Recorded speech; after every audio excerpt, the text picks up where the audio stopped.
This is the Nowhere to Go But Up podcast, and I'm your host, John Dustin. Today we are talking to Michelle, and I can't, Virog? Yes, Frog. All right, Michelle Virog, and she responded to one of my posts that we're talking. I was asking for guests that would like to share their bottom or life struggle on the podcast, and she was one that responded. So, hi, Michelle. Hi, Sean. Thanks for having me on your podcast today. I'm excited about it. You're welcome. Is this one of your first ones? No, I've done a few this month, actually. So I think this might be around my 10th one for the month. So Wow. Getting on to more. So it's pretty good. Yeah. Yeah, that's cool. Yeah, well, everybody's basically. I mean, I didn't expect to get as much response when I put those ads out or the posts out, but everybody's stuck at home, so I got bombarded with all kinds of requests. So good on me. Yeah, exactly. No, it's a great way to be able to share my story, and exactly, everyone's just stuck at home, so they're like, yeah, sure, I'll be a guest on a podcast. Why not? That's the new thing. All the kids are doing it. Yeah, exactly. So tell me a little bit about yourself, and you have here that you've gone through a number of different hardships. The one that stands out to me that would be kidney failure and a transplant at 8. How was that? Yeah, so when I was 8 years old, what happened was I had strep throat, and the virus from the strep throat actually traveled into my kidneys. And then the doctor found it too late by the time they figured out what was wrong with me and what was sick. Like, I just felt like I had the flu, I was throwing up, I was really sick, and then my family doctor told me I had to go to the hospital, and by the time the doctors found out what was wrong, both my kidneys had already failed. So I ended up having to have a transplant at 8 years old. And so so you had both of them, or just one of them replaced? It's just one. You can just live with one kidney. So I just had one of them transplanted, and it was actually from my uncle. So he's still living. So he only has one kidney right now. Wow. So, I mean, are there any precautions that you have to take if you only have one kidney? So, like, do they suggest that you don't drink much, or you limit your alcohol, or anything that's gonna put undue stress on that organ? Oh yeah, for sure. Well, what happened was I had a transplant when I was 8, and I was actually good, like relatively normal in quotation marks, from 8 till the age of about 23. So just after I finished university. And then I actually had to go back on dialysis because that kidney failed. So right now I've been back on dialysis for probably about the past 11 to 12 years now. So there's a number of precautions I have to take. I have to be careful how much fluids I'm drinking. I can only have a limited amount of fluid. There's a number of foods I have to be very cautious about, such as mostly citrus things, bananas, chocolate, which really sucks. Alcohol, I do have to be careful with some of it. Like, I can't have beer because of the phosphates in beer, and I believe there's phosphates in red wine as well. So I have to be careful with that, which sucks because I like wine, and cold beer is always good on a summer day. So it's tough, but it's been my life for the past 10 years, and when I was younger too. So it's just something I've gotten used to, and I can cheat a little bit, but I just have to be careful how much. Wow, that's quite an adjustment. Going from not having to do that all the way to 23 and then for 12 years. So like how often do you have to go and get on the dialysis machine? Well, currently I'm doing a type of dialysis called hemodialysis. So what happens is I'm actually able to do it at home. I have a machine that I hook up to every other night from home, and I generally do it while I'm sleeping. So it's about 7.5 to 8 hours that I'm doing my treatment for every other night. But just being able to do it from home is such a huge relief and freedom. Part of last year, I had to switch the type of dialysis treatments that I was doing, and I first had to start doing them at the hospital and was training to do them at the hospital. So it was a lot of long days having to spend at the hospital for pretty much the entire summer. And in Winnipeg, we only get 2.5 months of summer. So most of my summer was spent at the hospital last year, which was not fun. And it was just a lot of training. But now that I'm able to do it at home, it's just a lot more freeing for sure. So I was just doing an episode. I think it was not the last one, but the one before that, where it says special report in about coronavirus or COVID-19 game changer.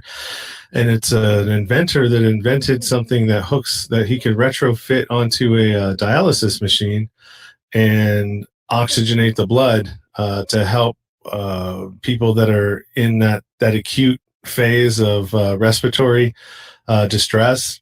You know, when their lungs start filling up with fluid because of the your body fighting it. And so I'm not a doctor, and so it was a really interesting episode and what he's trying to do. And the only reason I bring it up is because I was talking about dialysis machines not too long ago. Wow, was that specifically for like people on dialysis that have gotten COVID-19? No, it's actually it hasn't been approved yet, but he was looking for something that can be done quickly to help some of these people that are in that part or in that process of infection. And he was looking for an easy way to combine an already existing oxygenation machine and the you know what, I'm horrible at this. I'm gonna screw it all up. I know I am. If you're out there listening, go take a listen to the episode. It's a really interesting on how he is the plan to retrofit. But I mean, he has to get approval and all this other stuff from the FDA. Yeah. And so he was just really trying to get the information out there for people to hear, and, possibly, ring your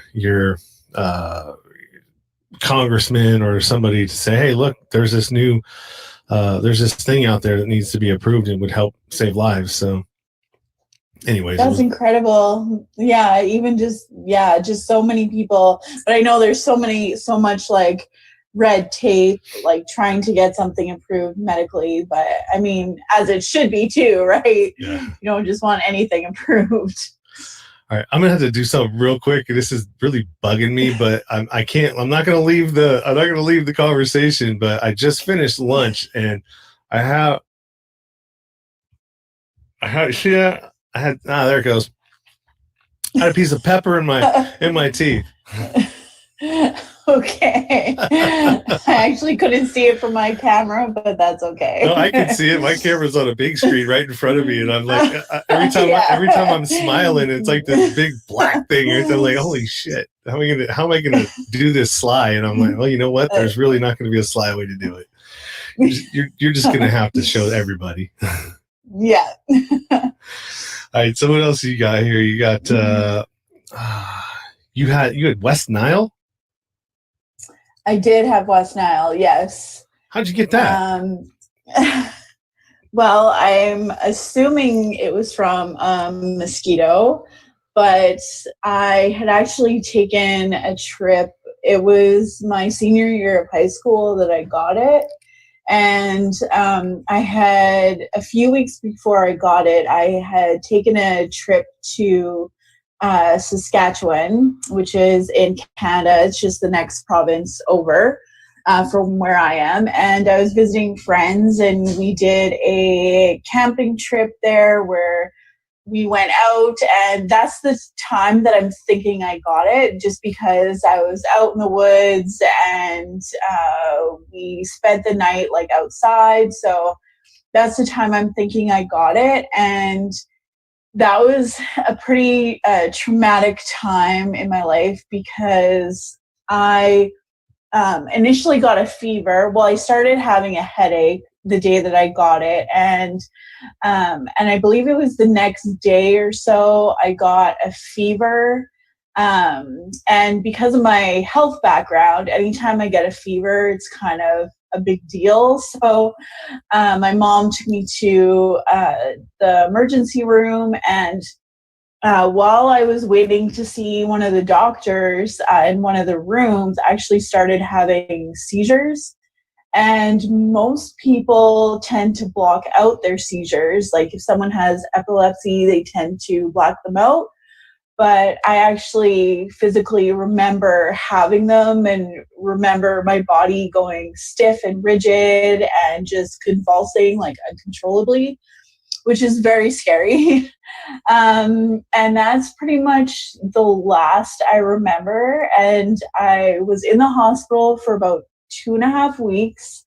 I don't remember anything else about being in the hospital. I just remember coming home, and I was home. I missed about a month of school. I almost didn't graduate, but I worked hard to be able to get caught up and graduate with friends. But I even remember thinking once, like, no one came to visit me in the hospital, but my family was like, what are you talking about? There are people there like every single day to see you. But I just blacked out the entire time. Like, I don't remember a single thing except for the day when I went into emergency, and that's it. Wow. You don't hear about that one too often. The West Nile virus. I remember back. No, you don't. I was actually I was interviewed on the news a few times here locally, just because it was such a rare thing and not many people got it, or got it in such a severe way that I got it. Yeah, what are the odds that you run across the wrong mosquito? Exactly. I hope that mosquito's dead though now. Yeah, right. Yeah, I mean, God, you've spent a lot of time in the hospitals, it seems like. Yes, I definitely have. I'm definitely very familiar with the processes and the nurses and the medical staff. And yeah, we have a number of hospitals here in Winnipeg, and I think I've been a main patient at least 3 of them. And yeah, and that's just here. So you're on a first name basis with a lot of them. They know you by Michelle. Hey. Pretty much, yeah. Good to see you. Not good to see you. Maybe. Yeah. All right, and then here's and one that you have here that kind of would tie sort of into my podcast, and actually why I started it was struggling with addiction, but not you. You weren't struggling with it. You were on the opposite end of it, dealing with an alcoholic significant other. Correct? Yes. Yeah. Yeah. And that was a very difficult time. We had actually just moved in together when he started abusing alcohol. So we had just gotten like a new house together. It was just after we were doing a lot of renovations on the house. So I know that it was just a lot for him, but he is not one that handles stress very well. So it was just very difficult to live in that situation. And then also, while he was going through his substance abuse last year, and I was going through a lot of medical challenges and changes as well, um, it was very difficult for me to handle both of them, like mentally. And yeah, we ended up having to break things off at the end of last year just because I wasn't able to handle the stress of him and his substance abuse, as well as me going through my own medical stuff. It was just a time when I had to say, like, I have to put myself first right now. We are still friends. I do still talk to him because I still want to try to be a support person for him.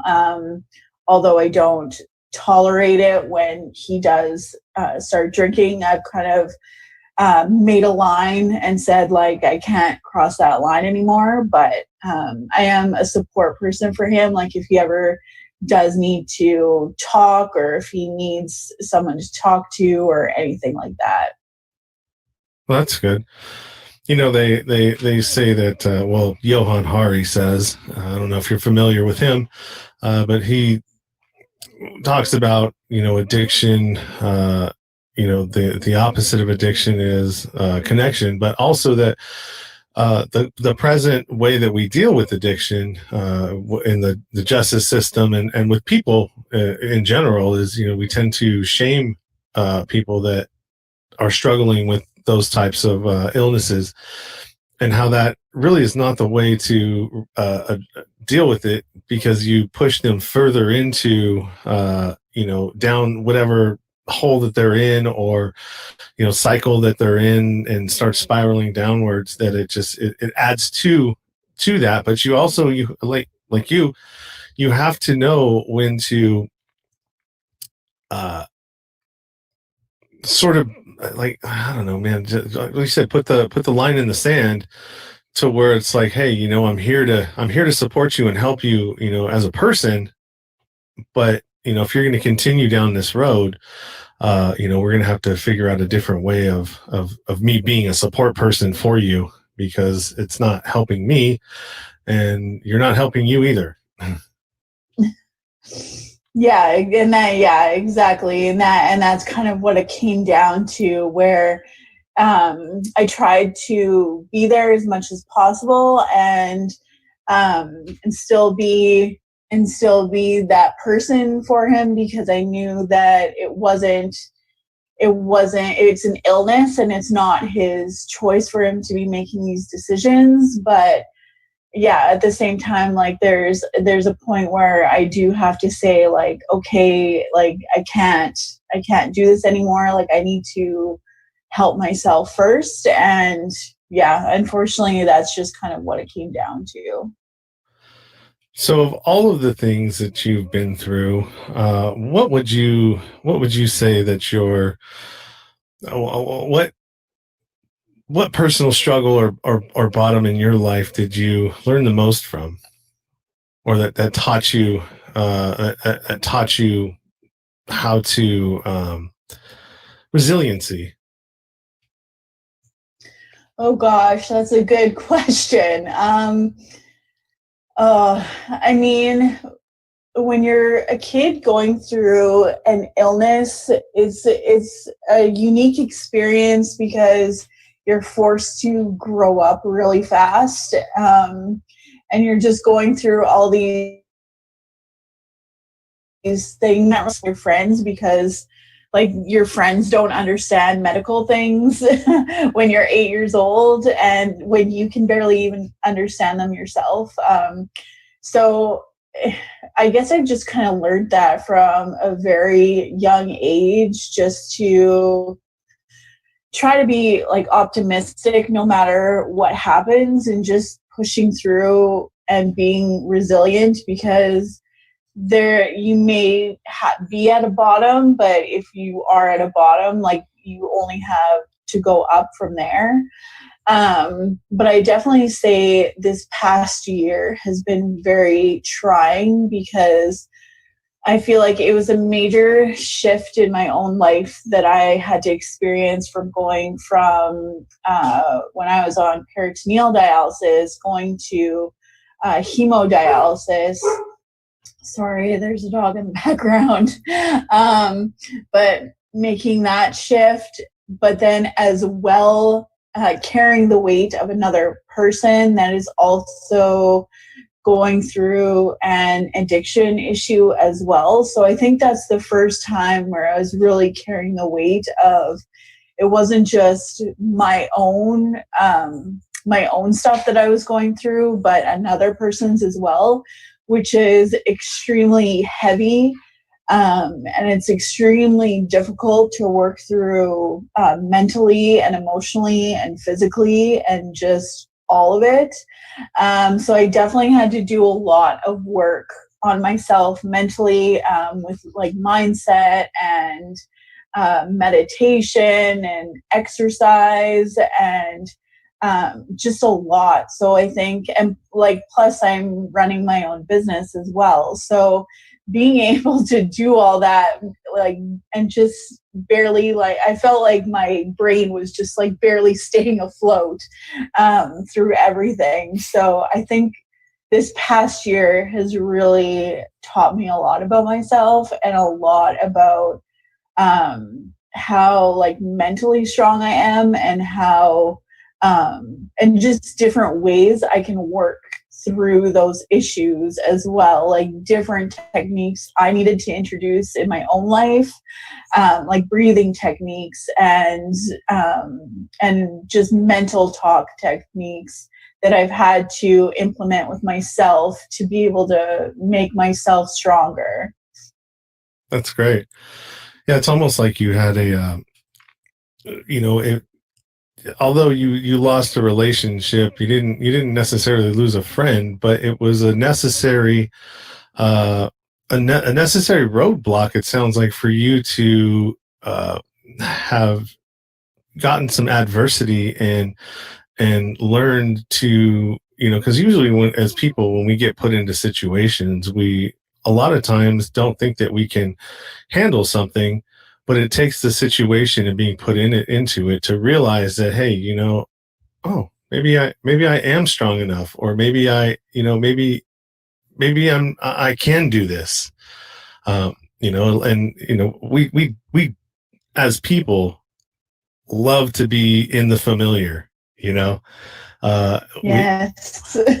we don't like to go outside of our comfort zone very often, and that really is a limiting thing for people, because when you don't get outside of your comfort zone, you don't grow. Yeah, exactly. And I mean, to add on top of it, I have anxiety as well. So I'm very familiar of not being comfortable. And that's exactly what the past year was all about, was it was, everything just seemed like outside of my control.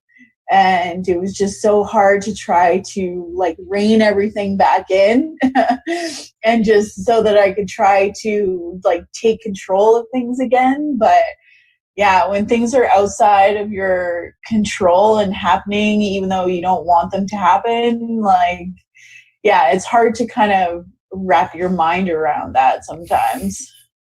Yeah, absolutely. I 100% agree with you. What's your business? What do you do? I do personal branding and social media strategies. So I started my business about 3 years ago. I should have started sooner than that, but it came when at the right time anyway. But just because of my medical situation, it's always been difficult for me to um, work that typical 9 to 5 job just because of treatments and appointments, and things like that. So when I was let go from a digital marketing job, and when I was let go from that job, I just finally said to myself, like, it was me taking control. It was like, I just need to be in control of my future and of my own success, because I was just kind of tired of going to different jobs and having someone else in control of if I'm going to get a raise or not, or if I'm going to be employed that day or not, or like what my tasks were, things like that. So once I was let go from that job, when I was laid off, I just said, now's the right time to start my job. So, or start out on my own. And then that's when I started my business. So I haven't looked back since. It's been pretty much the best thing ever. I can now work my own hours and work around appointments and treatments. And if I need a day off, I can take a day off. So it's been great. Yeah, you don't have to explain to anybody anything anymore. Like to a boss, oh yeah, I got to go do this. I got to go do this, and you're thinking in the back of your mind, okay, do they? You know what I mean? It's just it's. I mean, I would. Exactly. It's a super personal thing, anything that has to do with your health, Yeah. and whether it's failing you or whatever's happening, it's a personal thing. And I mean, do you really want to have to disclose all of your personal health information to your employer? So yeah, I probably would have done the same thing. Yeah, for sure. And it's exactly like you say, like, I don't have to explain things anymore, which is such a relief, because I mean, in the beginning, people, like, employees are really understanding. I'm very open and honest about my situation. But then after like a few months, or after a year or a couple years, once I start talking about like appointments and treatments, I almost get eye rolls. It seems like it's like, okay, another appointment, and it's nice to be on my own terms now. So what does a day look like for somebody who's a digital marketer and brand person? Because I'm horrible at social media. My brand, I'm horrible at that too. Like I don't I'm good at doing the interviews. Just all the other stuff that goes Yeah. around with it, I'm horrible at it. Yeah, well, for me, it's definitely a lot of time spending on social media. I spend my main focus has been Facebook and LinkedIn for the past couple of years. And because I realized when I first started my business, I tried to be everywhere all at once, but I soon came to realize that takes a lot more effort than you think. And it's better just to focus in one or two areas where your clientele is. So I spend a lot of time just posting. I talk a lot about my story and my own background. I share a lot of valuable tips with my audience. Facebook groups, to share like just tips and valuable information, in my audience as well, to connect and build relationships.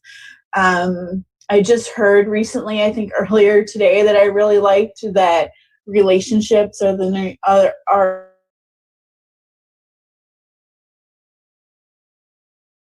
that's what really takes for you to stand out on social media. It's not just that you're posting the same content that everyone else is posting, but it's that you're also messaging those people outside of just the news feed and those like engagement comments,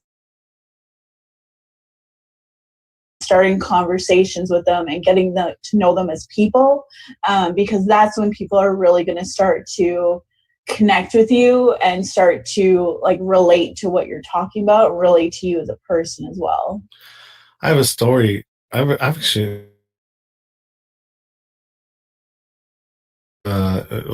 talks about that. There's a listener in Australia, and she's been listening for a while. We talk back and forth sometimes on Messenger, and she Yeah. listened to my 4th episode, and she listened to some of the other ones, but I'm gonna start listening to from the beginning now. So she started at the beginning, hit the 4th one, and one of the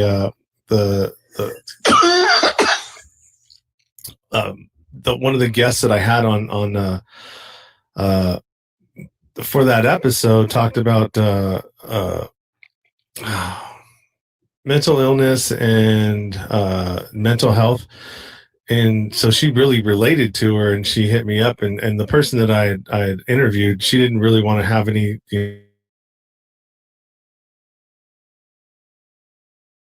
worry, and that's it. And if it helps somebody, it helps somebody. But the lady from Australia, she, hey, I'd love to be able to connect with Rhiannon. Do you have a way to connect with her? And I'm like, let me see. It's been a while, like almost a year since I did the episode. Let me see if I can dig up her information, her Facebook deal, so she could request her. And then I'm like, you know what, man, maybe I should have asked her first. And then so I went and messaged her myself, and I'm like, hey, explain the situation. And she was like, oh yeah, I just I refused the request because I didn't know who it was. But now that I know who it was, I'll go ahead and whatever.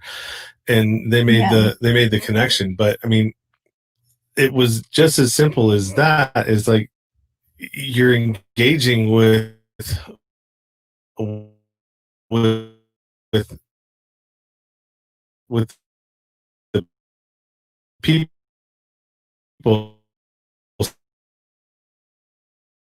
So I mean, and it's really easy to do when you're a small show and you're not really that popular yet,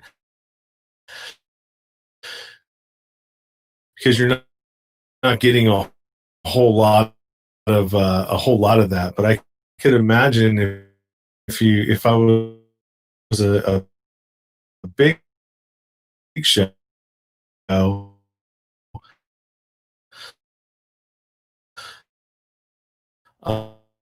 uh, where I had a lot of followers and people that were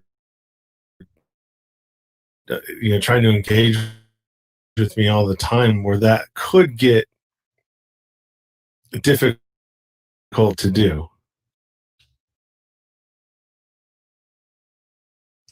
Well, yes and no. I mean, I can easily think of a way if you were to start a Facebook group around your podcast, it would be Have a one. great way for people to, and then even like just another way to be able to own experiences and their own stories. One of the reasons, whenever as to why they started their business, but everyone comes from like a different background, and I think that once people start sharing those types of stories, and even the thing with mental illness, like myself, I have anxiety, and my ex, he had anxiety and depression as well. So I know that when you get into that state, like you can feel like you are the only person out there that is feeling that way. So I can definitely see how an episode like that would definitely like connect a lot of people, because when you hear someone else share their story, then other people can think like, oh, they understand like what my brain is thinking, because sometimes it's just like you feel like no one knows how your brain is feeling when you're in that kind of mental something like a Facebook group that would be a really awesome way for you to have like your members and your audience members, and your guests and everyone like connect together and be able to share more of those kind of stories with each other. I do have one. Maybe I'm not doing it right. So I mean, I have I have a Facebook group, and I post all my episodes in there, but I don't get a lot of. There's not a whole lot of interaction that's happening. It just seems like it's another place for me to post that has, and the views that I'll get off of stuff that I'll post is like maybe 16 views, and there's 184 people in there. So a lot of them aren't engaging. So I don't know. It's just like, God, I mean, what's the formula, man? I need the formula. Well, there could be a bunch of different factors. There could be like looking at the links, like how many links you have back to your Facebook group, like how you're directing people back to your Facebook group, the type of content that you're posting, like if you're only posting your episodes or if you're also posting like engaging questions and stories and things like that. And again, just like messaging people too, like outside of the Facebook group, but actually getting them into Messenger and connecting with them and talking with them as well is another really great way to more build up that relationship and get them interested in the group as well. And depending what the group name actually is, because for people to find your group, it's really good to have a lot of keywords that people are looking for. So it might not be like your podcast name, but it might be, I don't know, something different, like personal development. I can't even think right now. Personal development, self-improvement, like keywords. These are things that even with my podcast, when I publish it, like the keywords, like their tags or all that stuff. It's like, man, I don't know what any of that crap means. So I mean, I try to throw some stuff in there that I would think that, but I don't have an understanding of how all that stuff works. So as a digital marketer, so let's just say I wanted to be a client of yours, and you see all of the stuff that I have, and I go, okay, well, you know what? Here's my link tree. Take a look at what's on it, where it goes, and how, and what that is. So do you kind of like, would you go in and kind of dissect what I already have?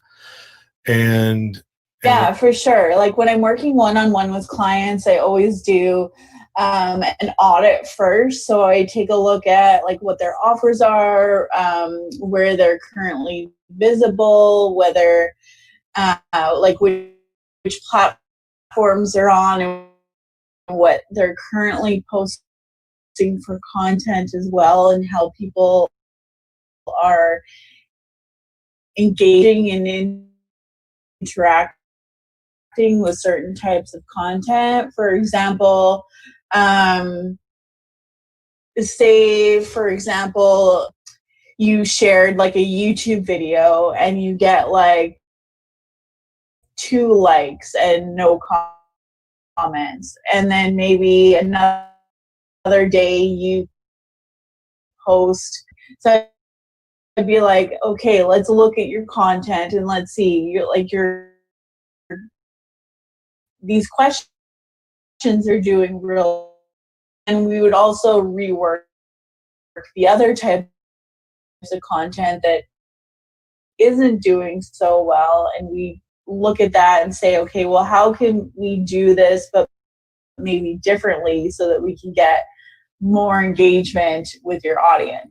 Audit an overall social media brand audit, and then just figuring out ways how we can and start looking at how to implement those steps, and also looking at the tools that you might need to improve yourself as well. Like maybe you need social media scheduling tools, or maybe there's like a copywriting service, or I don't know, different things like that, or like a different website service. And then we'll we also do some tech training as well, because I know that I'm very tech savvy. I've done so much different work with like websites and stuff, but I get that not everyone is that way, and a lot of people need very like more simplified instructions. So I help to simplify kind of the different tools as well, and show you ways that you can use a certain tool, but in an easy way, or just how you use it, like for your own brand and for your own social media, so that you can boost your brand awareness and get more people into your group and get more listeners to your podcast and things like that. So yeah, I generally create a pretty customized plan when I'm working one-on-one with people, because I know I say I'm not like Walmart, like I'm not a one size fits all. I like to be more of a designer, in the sense that I like to build out a plan that's best suited for the person that I'm working with. That sounds good.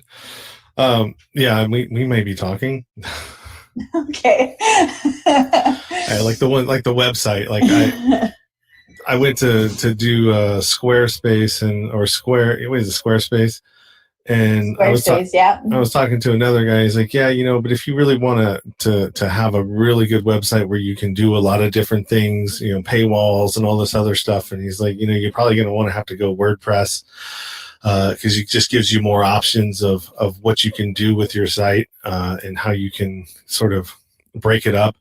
And I'm just like, dude, I can't even do Squarespace. Are you kidding me? WordPress? That sounds even way more difficult. Just the name alone. Yeah, and I know so many like website designers love WordPress, and I mean, yeah, if you are like a website builder, then WordPress is your jam. And if you're really technical, do that. But I mean, even I had issues with WordPress when I was working at a digital marketing agency, and I was like, oh yeah, I personally stay away from WordPress, just because I find it too time consuming. I end up spending an entire day just trying to figure out like one thing to add to my website. Yeah. All right, well, we're about 42 minutes, so why don't you go ahead and plug everything, where people can find you, your business, anything that you want to promote. Sure, definitely.